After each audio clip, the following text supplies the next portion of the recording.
Atos dos Apóstolos, capítulo 4. O Pentecostes. Ao voltarem os discípulos do Olivete para Jerusalém, o povo fitava-os, esperando descobrir-lhes no rosto expressões de tristeza, confusão e derrota. Mas viram alegria e triunfo. Os discípulos não pranteavam desapontadas esperanças. Viram o Salvador ressurgido, e sua promessa na despedida lhes ecoava constantemente aos ouvidos. Em obediência à ordem de Cristo, esperavam em Jerusalém o cumprimento da promessa do Pai, o derramamento do Espírito Santo. Não esperavam ociosos. Diz o registro que estavam sempre no templo, louvando e bendizendo a Deus. Lucas capítulo 24, verso 53. Reuniram-se também para, em nome de Jesus, apresentar seus pedidos ao Pai. Sabiam que tinham um representante no céu, um advogado junto ao trono de Deus. Em solene reverência, ajoelharam-se em oração, repetindo a promessa: tudo quanto pedirdes a meu Pai em meu nome, ele vô-lo-há de dar. Até agora nada pedistes em meu nome. Pedi e recebereis, para que o vosso gozo se cumpra. João capítulo 16, verso 23 e 24. Mais e mais alto, eles estenderam a mão da fé, com um poderoso argumento: é Cristo quem morreu, ou antes quem ressuscitou dentre os mortos, o qual está à direita de Deus, e também intercede por nós. Romanos capítulo 8, verso 34. Ao esperarem os discípulos pelo cumprimento da promessa, humilharam o coração em verdadeiro arrependimento e confessaram sua incredulidade.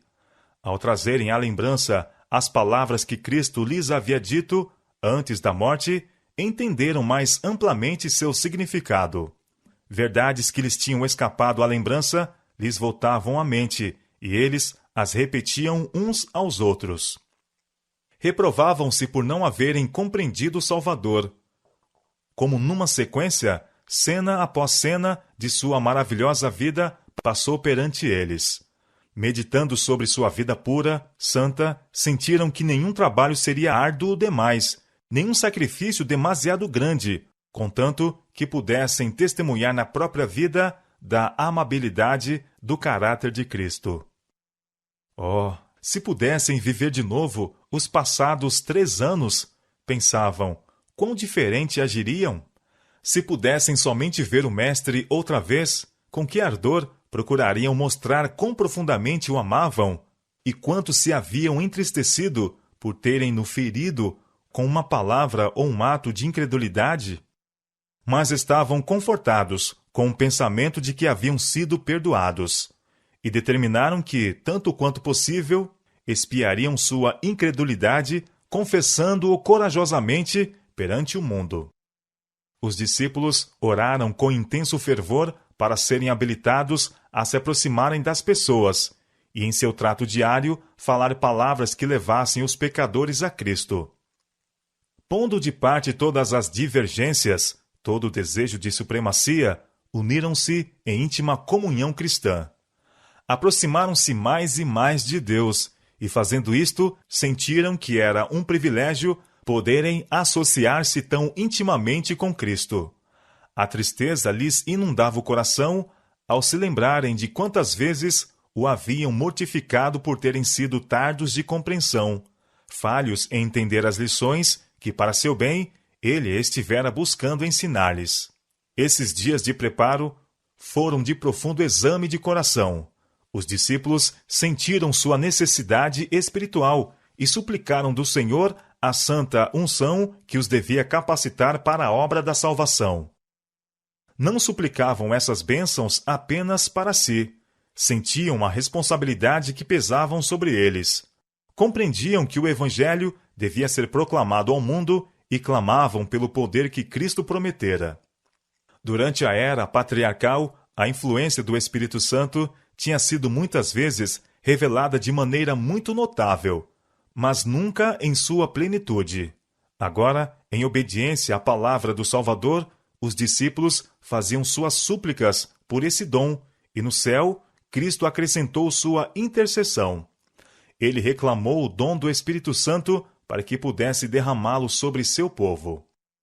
E cumprindo-se o dia de Pentecostes, estavam todos reunidos no mesmo lugar, e de repente veio do céu um som, como de um vento veemente e impetuoso, e encheu toda a casa em que estavam assentados. Atos capítulo 2, versos 1 e 2. O Espírito veio sobre os discípulos que, expectantes, oravam, com uma plenitude que alcançou cada coração. O Ser Infinito revelou-se em poder à sua igreja. Era como se por séculos essa influência estivesse sendo reprimida, e agora o céu se regozijasse em poder derramar sobre a igreja as riquezas da graça do Espírito. E sob a influência do Espírito, palavras de arrependimento e confissão misturavam-se com cânticos de louvor por pecados perdoados. Eram ouvidas palavras de gratidão e de profecia. Todo o céu se inclinou na contemplação da sabedoria do incomparável e incompreensível amor. Absortos em admiração, os apóstolos exclamaram: "Nisto consiste o amor." 1 João capítulo 4, verso 10. Eles se apossaram do dom que lhes era repartido. E o que se seguiu? A espada do Espírito, de novo afiada com poder e banhada nos relâmpagos do céu, abriu caminho através da incredulidade. Milhares se converteram num dia. Disse Cristo a seus discípulos: "Digo-vos a verdade, que vos convém que eu vá, porque se eu não for, o Consolador não virá a vós. Mas, se eu for, enviar-vo-lo-ei. Mas, quando vier aquele Espírito de verdade, ele vos guiará em toda a verdade, porque não falará de si mesmo, mas dirá tudo o que tiver ouvido, e vos anunciará o que há de vir." João capítulo 16, versos 7 e 13. A ascensão de Cristo ao céu foi para seus seguidores de que estavam para receber a bênção prometida. Por ela deviam esperar, antes de iniciarem a obra que lhes fora ordenada. Ao transpor as portas celestiais, foi Jesus entronizado em meio à adoração dos anjos. Tão logo foi esta cerimônia concluída, o Espírito Santo desceu em ricas torrentes sobre os discípulos. E Cristo foi de fato glorificado com aquela glória que tinha com o Pai desde toda a eternidade. O derramamento pentecostal foi uma comunicação do céu de que a confirmação do Redentor havia sido feita. De conformidade com sua promessa, Jesus enviou do céu o Espírito Santo sobre seus seguidores, em sinal de que ele, como sacerdote e rei, recebera todo o poder no céu e na terra, tornando-se ungido sobre seu povo. E foram vistas por eles línguas repartidas, como que de fogo, as quais pousaram sobre cada um deles, e todos foram cheios do Espírito Santo, e começaram a falar noutras línguas, conforme o Espírito Santo lhes concedia que falassem. Atos capítulo 2, versos 3 e 4. O Espírito Santo, assumindo a forma de línguas de fogo, repousou sobre a Assembleia. Esse era um emblema do dom então outorgado aos discípulos, o qual os capacitava a falar com fluência línguas com as quais antes não tinham tomado contato algum. A aparência de fogo significava o zelo fervente com que os apóstolos trabalhariam e o poder que assistiria à sua obra. E em Jerusalém estavam habitando judeus, varões religiosos de todas as nações que estão debaixo do céu. Atos, capítulo 2, verso 5. Durante a dispersão, os judeus tinham sido espalhados por quase todas as partes do mundo habitado, e em seu exílio tinham aprendido a falar várias línguas. Muitos desses judeus estavam nesta ocasião em Jerusalém, assistindo às festas religiosas que então se realizavam. Cada língua conhecida estava por eles representada. Essa diversidade de línguas teria sido um grande obstáculo à proclamação do Evangelho. Deus, portanto, de maneira miraculosa, supriu a deficiência dos apóstolos. O Espírito Santo fez por eles o que não teriam podido fazer por si mesmos, em toda uma existência. Agora podiam proclamar as verdades do Evangelho em toda parte, falando com perfeição a língua daqueles por quem trabalhavam. Esse miraculoso dom era para o mundo uma forte evidência de que o trabalho deles tinha a aprovação do céu. Daí por diante, a linguagem dos discípulos era pura, simples e correta. Falassem eles no idioma materno ou numa língua estrangeira. E, correndo aquela voz, ajuntou-se uma multidão e estava confusa, porque cada um os ouvia falar na sua própria língua. E todos pasmavam e se maravilhavam, dizendo uns aos outros: Pois que? Não são galileus todos esses homens que estão falando? Como, pois, os ouvimos, cada um na nossa própria língua, em que somos nascidos? Atos, capítulo 2, versos 6 a 8. Os sacerdotes e príncipes estavam excessivamente enraivecidos ante essa manifestação extraordinária, mas não ousavam demonstrar sua má disposição, por temor de se exporem à violência do povo. Tinham assassinado o Nazareno, mas eis que ali estavam seus servos, indoutos da Galiléia, contando em todas as línguas então faladas a história de sua vida e ministério. Os sacerdotes, resolvidos a atribuir o poder miraculoso dos discípulos a alguma causa natural, declararam estarem eles embriagados, por terem bebido demais do vinho novo preparado para o banquete. Alguns dos mais ignorantes dentre o povo creram na acusação, mas os mais inteligentes sabiam que isso era falso. E os que compreendiam as diferentes línguas testificavam da correção com que eram usadas pelos discípulos. Em resposta à acusação dos sacerdotes, Pedro destacou que essa demonstração era um direto cumprimento da profecia de Joel, onde acredita a descida de tal poder sobre homens a fim de habilitá-los para uma obra especial.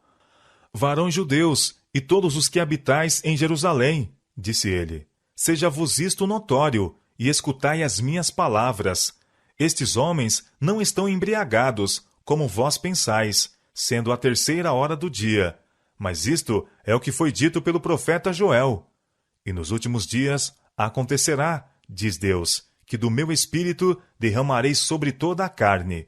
E os vossos filhos e as vossas filhas profetizarão, e os vossos mancebos terão visões, e os vossos velhos sonharão sonhos. E também do meu espírito derramarei sobre os meus servos e minhas servas naqueles dias, e profetizarão. Atos capítulo 2, versos 14 a 18. Com clareza e poder, Pedro testificou da morte e ressurreição de Cristo. Varões israelitas, escutai estas palavras.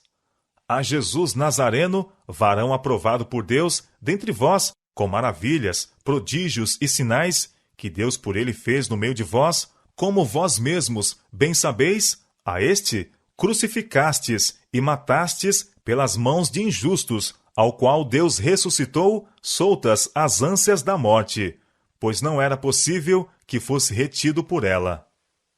Atos capítulo 2, versos 22 a 24. Pedro não se referiu aos ensinos de Cristo a fim de justificar sua atitude, porque sabia que o preconceito de seus ouvintes era tal que suas palavras sobre o assunto seriam de nenhum efeito. Em vez disso, falou de Davi, que era considerado pelos judeus como um dos patriarcas da nação. Porque, declarou, dele disse Davi, sempre via diante de mim o Senhor, porque está à minha direita, para que eu não seja comovido. Por isso se alegrou o meu coração, e a minha língua exultou, e ainda a minha carne há de repousar em esperança, pois não deixarás a minha alma no Hades, nem permitirás que o teu santo veja a corrupção. Atos capítulo 2, versos 25 a 27. Varões irmãos, seja-me lícito dizer-vos livremente acerca do patriarca Davi, que ele morreu e foi sepultado, e entre nós está até hoje a sua sepultura. Ele disse da ressurreição de Cristo, que sua alma não foi deixada no Hades, nem a sua carne viu a corrupção. Deus ressuscitou a este Jesus, do que todos nós somos testemunhas. Atos capítulo 2, versos 29 e versos 31 e 32. É uma cena cheia de interesse. Eis o povo afluindo de todas as direções para ouvir os discípulos testificarem da verdade como é em Jesus. Eles se acotovelavam, lotando o templo. Sacerdotes e príncipes estão presentes, fisionomias carregadas de malignidade, o coração ainda cheio de permanente ódio contra Cristo, as mãos maculadas com o sangue do Redentor do mundo, sangue esse derramado quando o crucificaram. Pensavam encontrar os apóstolos acovardados e temerosos sob a mão forte da opressão e assassínio, mas encontraram-nos acima de todo temor, cheios do Espírito, proclamando com poder a divindade de Jesus de Nazaré. Ouvem-nos declarando com ousadia que aquele tão recentemente humilhado, escarnecido, ferido por mãos cruéis e crucificado é o príncipe da vida, agora exaltado à direita de Deus. Alguns dos que ouviam os apóstolos tinham tomado parte ativa na condenação e morte de Cristo. Suas vozes tinham se misturado com a da turba, pedindo sua crucificação. Quando Jesus e Barrabás foram colocados perante eles no tribunal, e Pilatos perguntou: Qual quereis que vos solte? Eles clamaram: Este não, mas Barrabás. João capítulo 18, verso 40. Quando Pilatos lhes apresentou Cristo, dizendo: Tomai-o vós e crucificai-o, porque eu nenhum crime acho nele. Estou inocente do sangue deste justo. Eles exclamaram: O seu sangue caia sobre nós e sobre nossos filhos. Mateus capítulo 27, versos 24 e 25. Agora eles ouvem os discípulos declararem que era o Filho de Deus que havia sido crucificado. Sacerdotes e príncipes tremeram. Um sentimento de convicção e angústia se apoderou do povo. Compungiram-se em seu coração e perguntaram a Pedro e aos demais apóstolos: Que faremos, varões irmãos? Atos capítulo 2, verso 37. Entre os ouvintes dos discípulos havia judeus devotos, sinceros em sua fé. O poder que acompanhou as palavras de Pedro convenceu-os de que Jesus era, de fato, o Messias. E disse-lhes Pedro: Arrependei-vos, e cada um de vós seja batizado em nome de Jesus Cristo, para perdão dos pecados, e recebereis o dom do Espírito Santo, porque a promessa vos diz respeito a vós, a vossos filhos e a todos os que estão longe, a tantos quantos Deus nosso Senhor chamar. Atos capítulo 2, versos 38 e 39. Pedro deixou claro ao povo convicto o fato de que haviam rejeitado a Cristo por terem sido enganados pelos sacerdotes e príncipes, e que se eles continuassem a buscar conselho desses homens e esperassem por eles para reconhecerem a Cristo, em vez de ousar fazê-lo por si mesmos, jamais o aceitariam. Estes homens poderosos, embora fazendo profissão de piedade, eram ambiciosos de riquezas e glórias terrestres. Não desejavam vir a Cristo para receber esclarecimento. Sob a influência desta celestial iluminação, as passagens da Escritura que Cristo tinha explanado aos discípulos apresentavam-se perante eles com o brilho da verdade perfeita. O véu que os impedia de ver o fim do que fora abolido estava agora removido, e eles compreendiam com perfeita clareza o objetivo da missão de Cristo e a natureza de seu reino. Puderam falar com poder a respeito do Salvador, e ao desdobrarem perante seus ouvintes o plano da salvação, muitos ficavam convictos e persuadidos. As tradições e superstições inculcadas pelos sacerdotes foram varridas de sua mente, e os ensinos do Salvador aceitos.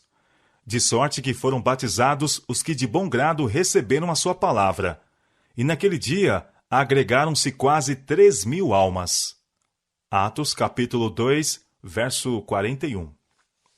Os líderes judeus tinham imaginado que a obra de Cristo terminaria com sua morte, mas em vez disso testemunharam as maravilhosas cenas do dia do Pentecostes. Ouviram os discípulos dotados de poder e energia até então desconhecidos, pregando a Cristo, e viram suas palavras confirmadas por sinais e maravilhas. Em Jerusalém, o centro do judaísmo, milhares declararam abertamente sua fé em Jesus de Nazaré como Messias. Os discípulos estavam assombrados e, sobremodo, jubilosos com a abundante colheita de conversos. Eles não consideravam essa maravilhosa colheita como resultado de seus próprios esforços. Sabiam que estavam somando ao trabalho de outros homens. Desde a queda de Adão, Cristo estivera confiando a servos escolhidos a semente de sua palavra, para ser lançada nos corações humanos. Durante sua vida na terra, ele semeara a semente da verdade e a regara com seu sangue. As conversões ocorridas no dia do Pentecostes foram o resultado dessa semeadura, a colheita da obra de Cristo, revelando o poder de seus ensinos. Apenas os argumentos dos apóstolos, conquanto convincentes e claros, não teriam removido o preconceito que resistira a tanta evidência. Mas o Espírito Santo, com divino poder, convenceu os corações pelos argumentos. As palavras dos apóstolos eram como afiadas setas do Todo-Poderoso, convencendo as pessoas de sua terrível culpa por haverem rejeitado e crucificado o Senhor da Glória.